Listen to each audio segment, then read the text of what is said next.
তে বিভিন্ন ধরনের ভারী ধাতু আছে যেগুলোকে হেভি মেটালস বলা হয়, যেমন মার্কারি হতে পারে, লেড, ক্রোমিয়াম, ক্যাডমিয়াম, এগুলো। এখন কথা হচ্ছে যে এইগুলো আমরা জানি যে এইগুলো হচ্ছে কিডনি, লিভার, এগুলোকে নষ্ট করে দেয়।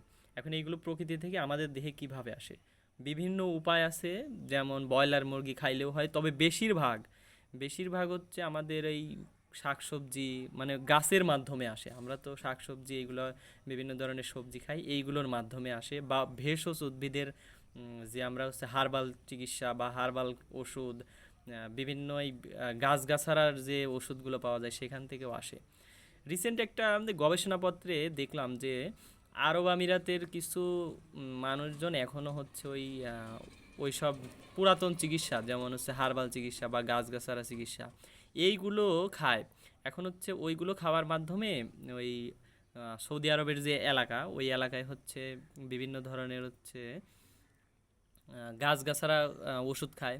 ওই গাছগাছাড়া ওষুধগুলো আবার জন্মে যখন, ওখানে তো পানির সংকট, বিভিন্ন ময়লা পানি ব্যবহার করে, বা হচ্ছে দূষিত পানি, ওই দূষিত পানির ফলেও ওই মার্কারি, ক্যাডমিয়াম, এগুলো ভারী ধাতু এখানে উদ্ভিদের শরীরে যায়। আর যেহেতু ওইগুলা প্রচুর পরিমাণে ব্যবহার করে, এমনকি তারা রান্নায়ও বিভিন্ন ধরনের গাছ ইউজ করে সুগন্ধির জন্য।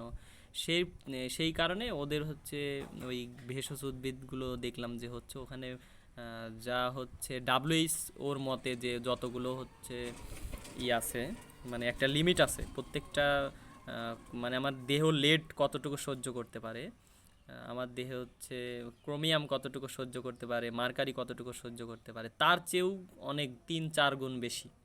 সুতরাং এখন আধুনিক যুগ, ওই আর হার্বাল চিকিৎসার দরকার আছে, তবে এগুলো মেপে খেতে হবে। মানে এখন তো এই হার্বাল চিকিৎসা সম্পর্কে আমার যতটুকু নলেজ বা যতটুকু হচ্ছে জ্ঞান, আমি এখন বলি।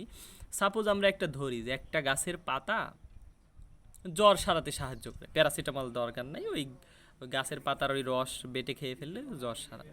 আসলে ওই একটা গাছের পাতার মধ্যে ধরলাম 20টা কেমিক্যাল আছে, 20টা রসের উপাদান আছে। তো এই 20টা রসের উপাদানের একটা কেমিক্যাল হয়তো আপনার হচ্ছে জ্বর সারাতে হেল্প করে, আর বাকি যে 19টা আছে ওইগুলো আপনার দেহে কিডনি দিয়ে পাস হবে না, বা বিভিন্ন ধরনের দেহেই জমা থেকে যাবে, ওইগুলা ক্ষতিকর।